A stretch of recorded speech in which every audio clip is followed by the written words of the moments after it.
आज उपराष्ट्रपति पद के लिए चुनाव होना है और वोटिंग आज सुबह 10 बजे से शुरू होगी। इस चुनाव के लिए तमाम जो राज्यसभा और लोकसभा के सांसद हैं वो इस मतदान में वोट यहां पर डालेंगे।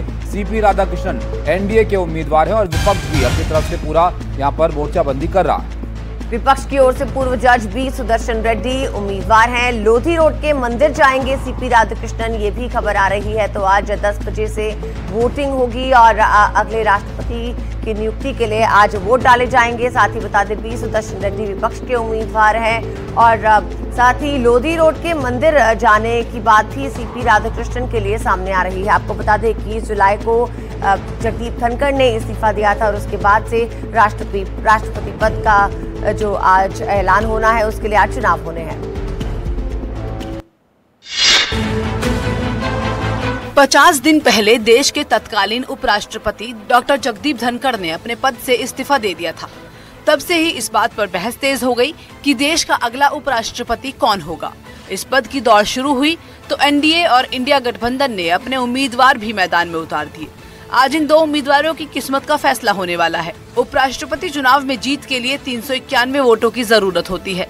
फिलहाल एनडीए के पास 445 सांसदों का समर्थन है और ऐसे में उसका पलड़ा भारी है। दूसरी तरफ विपक्ष भी अपने दावे को मजबूत बता रहा है, लेकिन उपराष्ट्रपति की इस चुनावी जंग से कुछ पार्टियों ने खुद को दूर कर लिया। इनमें से एक है तेलंगाना की बीआरएस और दूसरी है ओडिशा की BJD.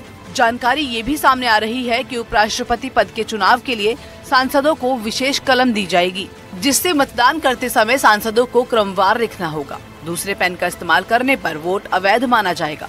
Bureau report, NDTV India.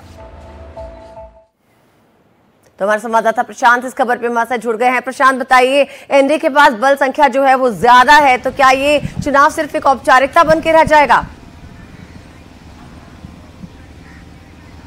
बिल्कुल बिल्कुल, देखिए जहां तक संख्या बल का सवाल है तो आप बिल्कुल ठीक कह रही हैं। ये चुनाव एक महज औपचारिकता है, क्योंकि अभी तक जो आंकड़ा है उसके मुताबिक एनडीए उम्मीदवार के पक्ष में करीब 427 वोट हैं और जो इंडिया गठबंधन या विपक्ष के जो उम्मीदवार हैं बी सुदर्शन रेड्डी, उनके पक्ष में महज 354 वोट है, यानी करीब 73 वोटों का अभी फासला है। लेकिन सवाल ये है, और जो बार बार अटकलें लगाई जा रही हैं पॉलिटिकल सर्किल में, कि क्या जो पार्टियों का जो वोट है, जो सांसद हैं, चूंकि ये सीक्रेट बैलेट होता है, आप जानती हैं, तो कोई व्हिप जारी नहीं होता है, तो कोई भी किसी भी पार्टी का सांसद किसी भी उम्मीदवार को वोट कर सकता है।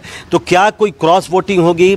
क्या इंडिया गठबंधन के कुछ सांसद एनडीए उम्मीदवार के पक्ष में वोट डालेंगे, या क्या इंडिया गठबंधन के जो सांसद हैं उनमें से क्या कुछ सीपी राधाकृष्णन सुदर्शन रेड्डी के पक्ष में वोट डालेंगे?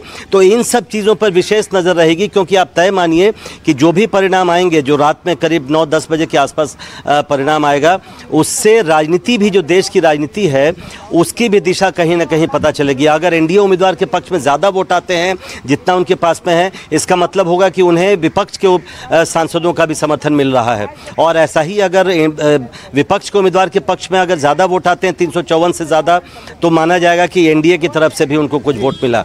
अब नज़र इस बात पर भी है कि जो कुछ इंडिपेंडेंट उम्मीदवार सांसद हैं या ऐसी पार्टियों के सांसद जिनके एक सांसद, जैसे असदुद्दीन ओवैसी, चंद्रशेखर आज़ाद या हनुमान बेनीवाल, इन तीनों ने हालांकि इंडिया गठबंधन के पक्ष में वोट देने का ऐलान किया, लेकिन इन पर भी इन सब पर भी नज़र बनी रहेगी। बिल्कुल प्रशांत, जाहिर तौर पर विपक्ष की उम्मीद कहीं ना कहीं यहीं पर शायद टिकी हुई है कि शायद कोई क्रॉस वोटिंग हो जाए जिससे कोई राजनीतिक एक मुद्दा यहाँ पर मिल जाए, लेकिन ऐसी संभावना कम ही यहाँ पर नजर आ रही है। जो संख्या बल है वो लगभग ज्यादा ही है, एनडीए के पक्ष में यहाँ पर नजर आ रहा है।